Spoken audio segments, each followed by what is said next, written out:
Não se deita vinho novo em odres velhos, ou então rompem-se o odre ou os odres e torna-se o vinho, preste atenção, e os odres passam a se estragarem, mas deita-se vinho novo em odres novos, e assim ambos são conservados. Amém? Só até aqui. Curve a sua cabeça, feche os seus olhos, e eu quero estar orando por você. Meu Deus, muito obrigado pela tua presença, Pai. Muito obrigado pela tua palavra, por tudo aquilo que o Senhor já tem feito até aqui, e cremos que vai continuar fazendo. Meu Deus, em nome de Jesus, vem sobre cada vida, sobre cada coração, assim como o Senhor já veio, já ministrou as nossas vidas por meio dos louvores, por meio, Senhor, da liberação do pastor Everton, que foi tremenda, e eu creio que o Senhor vai continuar fazendo infinitamente mais. Meu Deus, que saiamos daqui com os nossos corações renovados e regozijados no Senhor. Usa a minha vida e a vida de Ingrid, Pai. Usa a vida da multimídia, e eu quero te louvar por cada um daqueles que diretamente ou indiretamente tem feito a tua obra com tanto amor, com tanto zelo e com tanta entrega. Continue sendo glorificado em nome de Jesus. Se você crê e recebe, diga amém, aplauda lindamente o nome do Senhor Jesus. Aleluia! Eu queria que você olhasse para o seu irmão, e esse é o tema da ministração. Diga: para crescer. Para crescer. Olha lá, multimídia, o tema: para crescer, nunca misture o novo com o velho. Diga para o seu irmão: nunca misture o novo com o velho. Meus amores, em tudo da nossa vida, é importante que, quando nós estamos vivendo um novo tempo, a nossa mentalidade acompanhe esse novo tempo e esteja aberta para aquilo que está por vir. Não basta ter um filho, tem que ter o coração aberto para a maternidade e para a paternidade, e para entender os desafios que o filho vai trazer. Não basta se casar e dizer eu casei. É necessário que a mentalidade mude, para que você entenda que você não pode mais viver um egocentrismo. Não é você, somos nós. Embora sejamos indivíduos diferentes, temos um só propósito e uma só visão. Não adianta estar numa nova igreja com um estilo de adoração que você se identifica e tem empatia, mas está com a mentalidade velha. Então sempre você vai comparar. Não que seja negativo, porque a partir do momento que você vem de uma igreja, que você viu coisas positivas, você pode aplicá-las a um novo tempo, porque nem tudo pode ser desprezado. Mas quando você chega para congregar em um novo lugar, se você não se permitir abrir a sua mentalidade para o novo daquilo que Deus está fazendo, você vai ficar preso ao velho. Ah, porque na antiga igreja acontecia assim. Ah, porque as coisas eram assim. E isso é bom, até o ponto de que você foi ensinado naquele lugar, e aquilo que você aprendeu, você pode aplicar um novo tempo. Só que existem pessoas que se fecham totalmente. Existem pessoas que em um novo relacionamento, elas pensam assim: meu antigo namorado me tratava assim, e esse novo namorado não me trata assim. Na casa da minha mãe, ela servia a minha comida desse jeito. Só que a sua esposa não é a sua mãe, o seu marido não é o seu pai. No antigo trabalho, as coisas aconteciam assim. E toda adaptação, ela gera desafios para nós. Até porque quando você está lidando com algo novo, por mais tremendo e maravilhoso que seja, é estranho para você. Eu vou falar uma coisa aqui para você, que para muita gente que nunca teve essa experiência, Eu não quero pegar a minha experiência e trazer como sendo experiência para todos, porque muita gente vive uma realidade diferente, e a imaturidade da nossa parte pegar uma experiência pessoal e aplicar que todo mundo vai ter aquela experiência. Mas é de fato um pouco de imaturidade na mente de muitas pessoas achar que a comida do vizinho sempre cheira melhor, que quando eu estou enfrentando um problema em um relacionamento, mudar de relacionamento sempre vai ser a melhor escolha, que quando eu estou enfrentando um desafio financeiro em uma cidade, ir para uma cidade mais ampliada, com uma visão melhor, sempre vai ser o melhor. Então temos a maturidade de entendermos que nem sempre aquilo que dá certo para os outros dá certo para nós. Isso é ter uma mente equilibrada e inteligente, porque quando você experimenta estar em outros lugares, você vê que só muda de endereço. Você vai lidar com o ser humano. Aquela outra igreja tem erros e falhas também, tem limitações também. A quem mais é dado, mais é cobrado. É porque aquilo que você vê de fora e não entra nos bastidores, você não sabe das minúcias, da particularidade. Quando você está de fora, você pensa que estando naquela cidade tão maravilhosa, as coisas serão diferentes. E eu estou falando isso partindo do ponto de uma pessoa chamada Pastor André, que recém-casado com a sua esposa, achou que morar no sul do Brasil traria para nós novas oportunidades. E na verdade nós não fomos por vontade própria, nós fomos por obediência à ordem da nossa liderança, de que fôssemos fazer um seminário e abrirmos novas frentes de trabalho. O que eu ouvi de pessoas dizendo: vai lá, Pastor André, bem novinho ali, porque você vai ter novas oportunidades. As igrejas são muito abertas. Quando eu cheguei lá, realmente havia um avivamento naquele lugar. Mas sabe o que é você começar do zero? Sua família primária, biológica, natural, ser toda de uma cidade. Porque o que faz o ambiente são as pessoas. Quando Deus dá uma ordem, Ele se responsabiliza. Mas não vá pelo vislumbre do que você vê. Deu certo para fulano, vai dar certo para mim. Se você não fizer algo debaixo do comando e da direção de Deus, você pode se frustrar. E nós chegamos lá, até adquirirmos a confiança das pessoas, levou um tempo, para que os nossos frutos fossem revelados. Tudo bem que a unção de José está sobre nós, porque por onde José passava, Deus o fazia prosperar.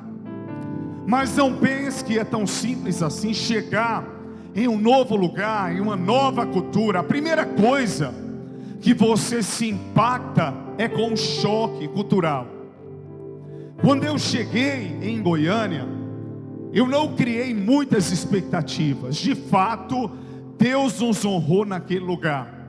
O apóstolo da igreja que nos cobria queria que eu ficasse lá, para que eu fosse um dos pastores da igreja. Portas se abriram e propostas vieram. Mas é interessante que ao chegarmos lá, as pessoas não sabiam de onde eu vinha e do que eu já havia passado. Que eu era um missionário do campo, que eu não tinha vaidade pelas coisas materiais, que eu entrei nas favelas, que eu fiz muitas vezes avanços missionários, sacrificando as minhas férias de janeiro, onde tantos jovens com 15, 16 anos, está o meu pai aqui para confirmar, eles estão na praia. Eu estava em Sumé, na Paraíba, e tantos outros sertões, dedicando o meu tempo à obra missionária. Ninguém sabia que na igreja Vale da Bênção a gente trabalhava com sopão. Ninguém sabia, irmã Cláudia, sabe que eu já fiz parte do Peniel, um teatro da igreja, que já trabalhei com juventude. Ninguém sabia da nossa jornada desde adolescente. E quando eu cheguei naquele lugar, tentando nos preparar, e nós submissos para uma obra missionária, haviam condições estabelecidas pelos homens, que graças a Deus, eu e a minha esposa, nós crescemos com tudo isso. Mas muitos se revoltaram, que o pão pela manhã que nós comêssemos, tinha que ser só o pão, e a manteiga passada só de um lado do pão, porque se fôssemos para o campo missionário e não tivesse comida, a gente já tinha aprendido. Passamos quase 2 meses sem comer salada, porque a salada que nós iríamos comer tinha que ser a que havíamos plantado na horta, e até dar tomates e alface levou um tempo. Fomos colocados ali no Hugo, no hospital de urgências, para dar assistência social aos acidentados, e tantos óbitos nós vimos ali, de motoqueiros, de pessoas acidentadas, tão jovens. Tínhamos plano de saúde aqui na cidade, deixamos o nosso trabalho para sentirmos, segundo a visão deles, o que era que as pessoas passavam no campo missionário. Pegamos uma ficha e pegamos uma fila de espera quando a minha esposa então chegou com 6 meses de casado, e ela ficou toda inchada, e passamos o dia todo no hospital público e não fomos atendidos.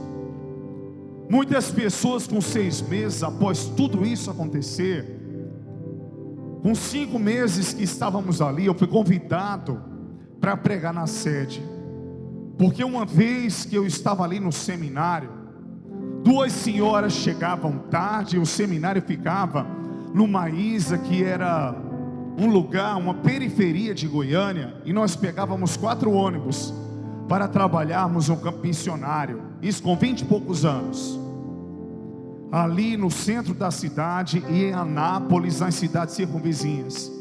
Fundamos congregações, e de repente, quando tivemos a aula de homilética, que é a arte de pregar, então a sogra do apóstolo, ela era professora, e todas as vezes que elas chegavam lá, primeira coisa que aconteceu quando eu e a minha esposa chegamos, porque fomos de ônibus, 3 horas de viagem, então de repente ali, o pessoal começou a brincar, os cariocas, mas a gente levou numa boa, os paulistanos e goianos também, porque fomos eu, minha esposa e mais um casal com uma filhinha.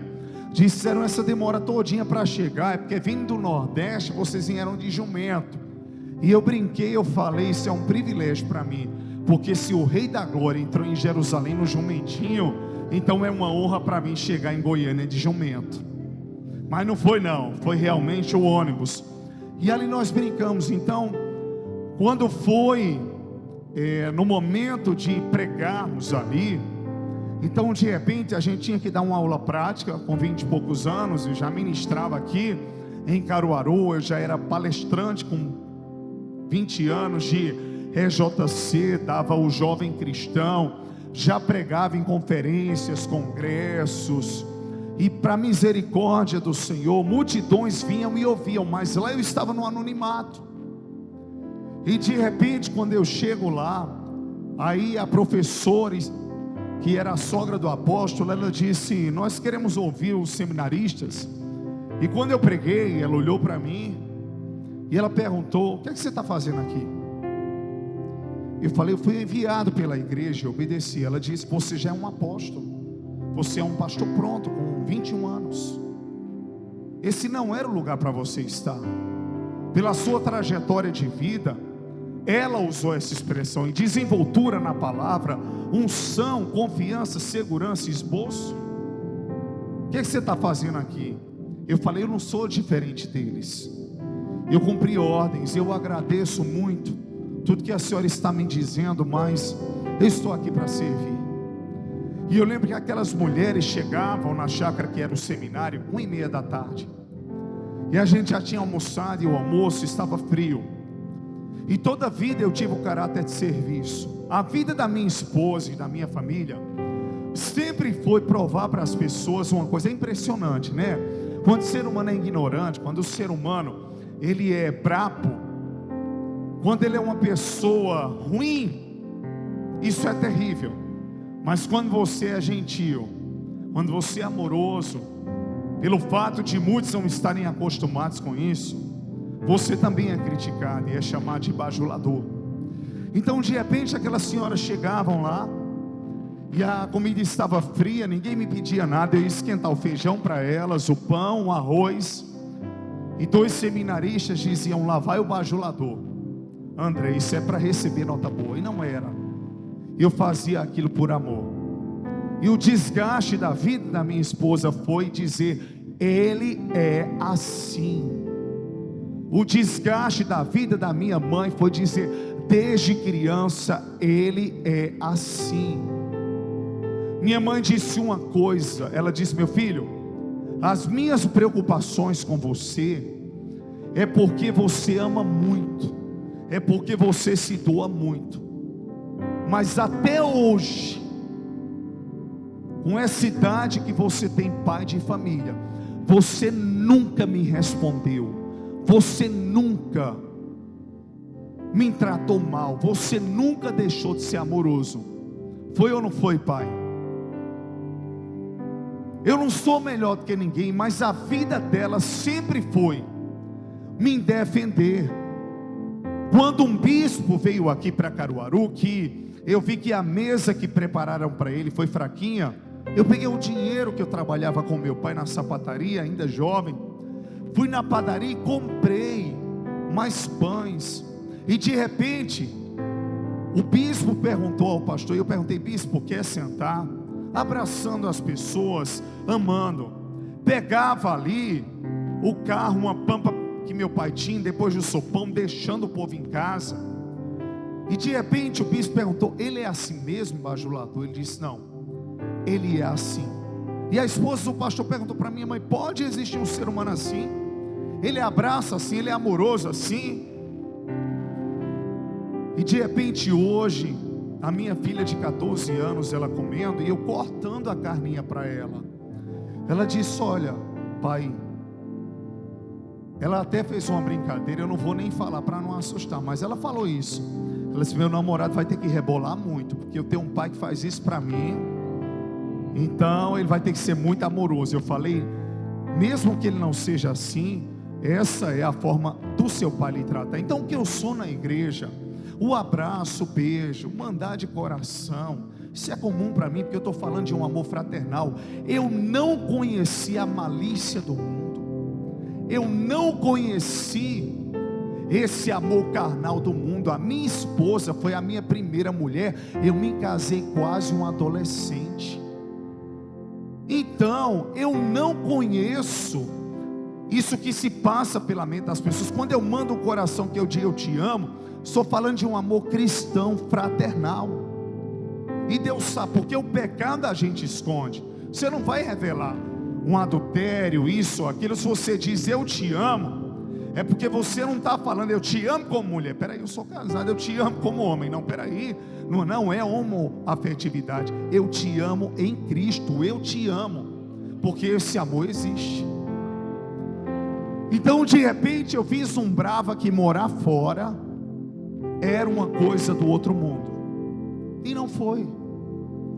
Eu lembro que teve um momento lá que, depois que eu preguei, o apóstolo mandou me chamar e disse: minha sogra me falou que você tem um potencial grande, e que você pode ser um dos nossos pastores. Eu falei: apóstolo, com toda a submissão, eu poderia te falar uma coisa? Eu não falei que tinha sofrido muito lá, mas eu falei: eu daria tudo para voltar para a minha terra, para a minha Caruaru, e para viver uma lua de mel que eu não consegui, porque com poucos meses de casado eu fui enviado para cá. Minha esposa quer ser mãe, e a gente quer parar, porque a igreja que eu fazia parte, você não passava muito tempo em um lugar não, ficava aqui e aí de repente migra, vai fazer um trabalho em outro lugar, e ela está adoentada. ela está com um probleminha. E eu sonhava com as ruas de Caruaru. Eu sonhava com a rua 15 de novembro. Eu sonhava com a feira da Sulanca. Você só sabe dar valor às coisas quando você não tem. Quer saber o valor da sua igreja? Não estou dizendo para você sair. Não só é visitar uma não. Uma visita tudo é maravilhoso. Vá conviver 1 ano, 2, 3 anos. Conheça o caráter de cada pessoa e você vai ver que só muda de endereço. Então, voltando para a mensagem, nós não podemos ser o vinho novo colocados em um odre velho, porque Jesus, ele disse em João capítulo 15: eu sou a videira verdadeira. O que a videira produz? Videira, as uvas, e das uvas são feitos os vinhos. Os vinhos daquela época, a alcoolização não é como hoje. Eu fui para Gramado e eu visitei lá um lugar onde os vinhos eram fabricados, o vinho puro mesmo, ele é fermentado, e ali aquele Aurora mesmo, a fermentação vem dele. Por tomar muito é que as pessoas se embriagam, mas existia o destilado do vinho, que era branco. Eu confesso a vocês que não precisei nem beber uma gota, que quase que eu saio bêbado daquele lugar, só pelo ardor nos meus olhos e pelo cheiro de álcool. Eu falei para minha esposa, vou até brincar com vocês, tomamos uma sem querer, porque pode ter certeza que com esse cheiro forte aqui, que eu nunca imaginei, eu estou fedendo a vinho. É a mesma coisa se você ficar do lado de uma pessoa que fuma. Teve um dia que eu perguntei para o irmão, eu digo, o irmão está fumando? Está no processo de libertação? Não, pastor, é porque eu estava do lado da minha tia. Agora eu digo, e também se fosse, não tem problema, porque você está buscando a Cristo. Existe um problema no pecado, sim, mas a partir do momento que o Senhor veio para os doentes, então você é um deles que será liberto. Mas naquele momento, brincando, nós saímos daquele lugar com um cheiro tão forte de álcool. Então existiam várias provas. Aquele bem branco, que ardia o nariz, cuspia fogo pela boca, porque era álcool puro, álcool mesmo. Existia aquele que era rosado, que era forte também. Meu Deus do céu. Existia aquele que era lilás, chamado tinto. E existia aquele que era bem roxinho, que era o Aurora, que era o suco da uva puro. E o pior de tudo é que teve um monte de gente no ônibus que nós estávamos, que beberam mesmo o álcool destilado. Então, para você ter ideia, a cachaça e o cheiro nos acompanhou até voltarmos para o hotel. O passeio foi de manhã e de repente o povo provou tanto do vinho que no final, eu provei o Aurora, que eu já provo aqui na ceia mesmo. E de repente você vê que no estado de fermentação, se Jesus é a videira e nós somos os ramos, então nós produzimos o que? Uvas. E da uva é extraído o vinho. Quando Jesus ele entra nessa passagem, foi após o momento que ele havia curado o paralítico de Cafarnaum. Foi no momento que ele estava sendo questionado sobre o seu chamado. Foi no momento que os discípulos de João estavam questionando por que os discípulos do Senhor Jesus, eles não jejuavam. E Jesus dizia: enquanto estão com o noivo, não precisam jejuar, mas quando o noivo for tirado, eles vão precisar jejuar. E naquele momento, Jesus também havia chamado Mateus, ele havia chamado um homem que trabalhava na alfândega, e todos estavam assustados, dizendo que Jesus comia com publicanos e pecadores. Então Jesus ele disse: eu não vim para os sãos, eu vim para os doentes, para trazer pecadores ao arrependimento. Então Jesus começou a ensinar para aquelas pessoas as verdades do reino. E ele falou sobre não colocar pano novo numa roupa velha. Você quer remendar uma roupa velha com um pano novo, o estrago vai ser maior. Aí ele fala sobre o vinho. Por quê? Porque o odre era um recipiente feito com a pele de animal, que ainda fresca, recém-morto o animal, ela era elástica. Então quando o vinho era colocado num odre novo, no estado de fermentação, ele crescia. É tanto que quando você vai ver as uvas fermentando, você vai perceber que elas vão passar pelo moedor, e quando sair o caldo, depois de um tempo, no outro dia você já começa a ver ali as bolhas, você começa a ver ele fermentando, crescendo, assim como uma massa de bolo ela cresce. E se o vinho novo fosse colocado em um odre velho, isso quer dizer que o recipiente velho, que era o couro de animal já usado, já havia esticado o suficiente e já estava todo ressecado. E porque ele já havia esticado e estava ressecado, então não havia espaço para que o vinho fosse fermentado. Ia estragar o odre, porque ele ia começar a se romper todo. Então Jesus, falando para a mentalidade daquelas pessoas, Jesus estava dizendo: não adianta pegar um vinho novo, eu sou a videira, vocês são os ramos, vocês vão produzir frutos, e os frutos de vocês vão gerar vinho, que era o ingrediente principal, que era usado nas festas, que dava continuidade às festas que eram feitas. E se vocês usarem um vinho novo em um odre velho, ele não vai ter espaço para crescer. Em outras palavras, o que é que você está fazendo com uma amizade que só te coloca para trás? Onde é que você espera crescer com essa pessoa? O que é que você está fazendo em igreja tradicional, se você é pentecostal? O que é que você está fazendo com uma pessoa que nunca está certa, nunca está errada, aliás, se você tem um coração humilde para reconhecer os seus erros? O que é que você está fazendo em um espaço onde você não tem estrutura de solo para que as suas raízes possam crescer e para que você possa se expandir?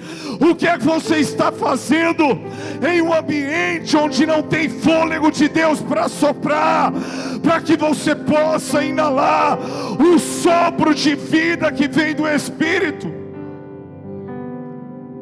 O que é que eu estou fazendo? Não adianta fazer dieta se não mudar a mentalidade, vai engordar de novo, sim ou não? Você pode fazer a bariátrica, você pode fazer dieta, você emagrece, com o tempo você volta a engordar. Não adianta começar um plano de leitura bíblica se você não conseguiu disciplinar a sua mente. Você vai parar no meio do caminho.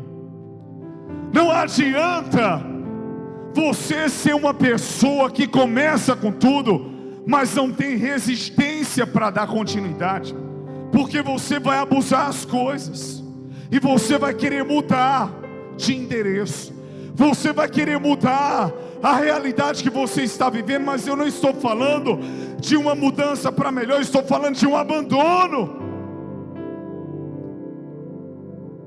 Não adianta você casar com uma pessoa só porque ela é bonita. Isso é importante, mas case com caráter, porque a aparência ela vai mudar. Não case em primeiro lugar por causa da intimidade, porque aquela é uma parte do relacionamento. Às 24 horas do dia você lida com o temperamento e com o caráter da pessoa. Ela tem desafios? Tem, mas ela tem que ser empática. Ela tem que pelo menos ter um coração quebrantado para tentar ir se moldando, porque a gente não casa simplesmente para sermos felizes, nós casamos para fazermos o outro feliz também. Não entre numa igreja esperando ser servido. Não queira ser pastor ou líder achando que você vai ter uma posição de destaque, e pelo fato de você estar ali em uma posição que todos te olham, ser uma figura pública, isso vai fazer de você melhor do que as pessoas. Não, Jesus diz que aquele que quiser ser o primeiro, que seja aquele que serve. Eu não concordo com isso, eu não concordo com aquilo. Você tem um direito de pensar diferente. Como casais pensamos diferentes, como indivíduos pensamos diferentes. O que você não tem um direito é de discordar das coisas e achar que por onde você passa você está certo em tudo. Porque tem muita gente que discorda de muita coisa que você é e que você faz, e não tem coragem de falar para você. Então Jesus, ele disse, para viver o novo não pode misturar com o velho. Mas sabe por quê? As pessoas pegavam. Agora eu vou entrar numa parte forte, mas pelo tempo eu vou tentar comprimir. Sabe por que as pessoas queriam usar um odre velho? Porque, em primeiro lugar, elas não tinham disposição para matar o animal. Diga assim pro seu irmão: para viver o novo de Deus, você tem que começar matando o que não glorifica a Deus. Tem que começar matando a carne. Tem que estar disposto à mudança. Tem que estar disposto a correr atrás. Meu pastor, é Deus que faz a obra, mas ainda existe uma cruz. Eu preciso todos os dias crucificar minha carne. Como disse Paulo, crucificado estou eu com Cristo, e não vivo mais eu, mas Cristo vive em mim. E a vida que eu agora vivo, eu a vivo na fé do Filho de Deus, o qual morreu e se entregou por mim. Quantos creem que é assim? Digam aleluia. Xerianda lamaná. Tem que ter a disposição de matar. Depois que matavam o animal, tiravam o couro. Agora chegou o momento de costurar e preparar o odre. Diga assim para o seu irmão, diga: essa geração quer tudo pronto. Essa geração não quer ir para o fogão, preste atenção, cozinhar. Essa geração não quer chegar na igreja e dizer: isso aqui está errado, isso aqui está errado, eu vou ajudar. Não estou gostando muito do som, eu vou me dispor para trabalhar na multimídia. Eu não estou gostando muito disso aqui, não, eu vou me dispor para poder servir. Eu sinto que o meu pastor está precisando de ajuda, eu vou lá somar com ele. Eu sinto que a minha igreja está precisando de uma ajuda financeira, eu vou me juntar, eu vou arrecadar dinheiro, eu vou pegar o papel lá e vou levar para pessoas que eu conheço. E se nós começarmos a fazer a nossa parte, como o pastor Arthur Pereira fez, vendendo água no sinal, juntos nós somos mais fortes. Ninguém conquistou sem esforço, sem romper em fé, sem superar os seus limites. Construir o odre, costurar. Agora diga assim para o seu irmão: existiam odres pequenos e grandes. Os odres grandes eram preparados, pastor, quando as pessoas matavam bois. E os odres pequenos eram preparados quando elas matavam cordeiro. Diga assim para o seu irmão, diga: se você buscar a graça de Deus para matar um boi, diga, vai ser mais difícil, porque o boi é grande. Diga, o odre vai ser maior. Fala para o seu irmão: o odre vai ser maior. Mas quanto maior for o odre, mais vinho ele vai armazenar. Diga para o seu irmão: mais vinho ele vai armazenar. Pode ser pesado, pode, mas quantos desafios vierem à nossa frente, e quanto maiores eles forem, mas Deus vai nos dar graça, entendimento, sabedoria e força. E nós vamos declarar o que Davi disse a Golias: você vem contra mim com escudo e com lança, mas eu vou contra você em nome do Senhor dos Exércitos. Não é você, é Deus que opera em você e através de você. Se você crê e recebe, aplauda lindamente o Rei da Glória.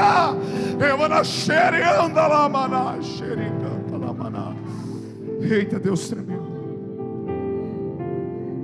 Diga assim pro seu irmão, diga: o animal tem que ser grande. Então, quando o odre grande era preparado, ele era por meio da fé. Para que exista muito vinho, diga assim para o seu irmão, tem que frutificar muito. Tinha que ter muitas uvas através da videira, para que ao serem prensadas e amassadas, elas pudessem produzir. E eu creio que essa geração que chegou até aqui é uma geração que crê, meu pastor, que Deus vai frutificar muito através das nossas vidas. Mais uma vez eu falo: Deus vai frutificar muito, nós vamos produzir muito, porque todo ramo que está grudado na videira e produz frutos, esse é voltado para que produza ainda mais. Quantos creem que a seiva que vem de Deus, a vida que vem dele, nos fará frutificar 60 e a 100 por um? Diga aleluia! Os homens que foram espiar a terra, as terras de Canaã, trouxeram cachos de uvas pesados nos ombros. Deixa eu falar algo de Deus para você. Não adianta você frutificar, não adianta você estar grudado na videira que é Cristo, se você não crê que Deus pode gerar grandes frutos através da sua vida. Não limite o que Deus quer fazer em você e através de você.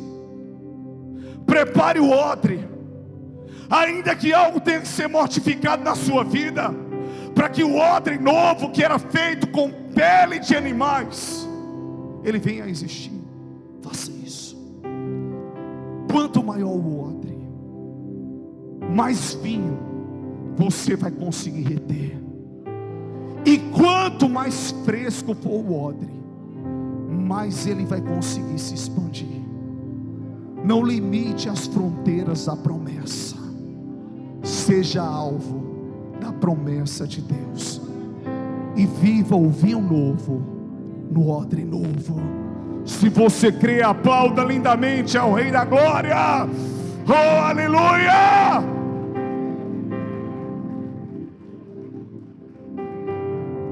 Chegou a hora. Último princípio. Matou o boi, preparou o odre, já creu que Deus produziu muitos frutos, pegou os frutos, pegou as uvas, prensou-las, extraiu o caldo, colocou no odre. Espere o tempo de Deus agora. O vinho vai fermentar. Diga para o seu irmão, diga: o mistério acontece lá dentro do odre. É lá dentro que a fermentação acontece. Você coloca o suco, mas quanto mais envelhecido for o vinho, mais sabor ele tem, porque ele vai fermentando, e a fermentação o torna adocicado.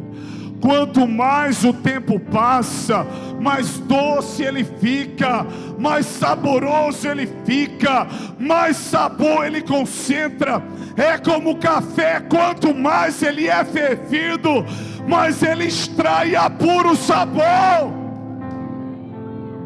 O último princípio é esse: viver o vinho novo com um odre novo é esperar o tempo de Deus para que haja fermentação. Você colocou o suco de uva, mas você vai extrair o vinho.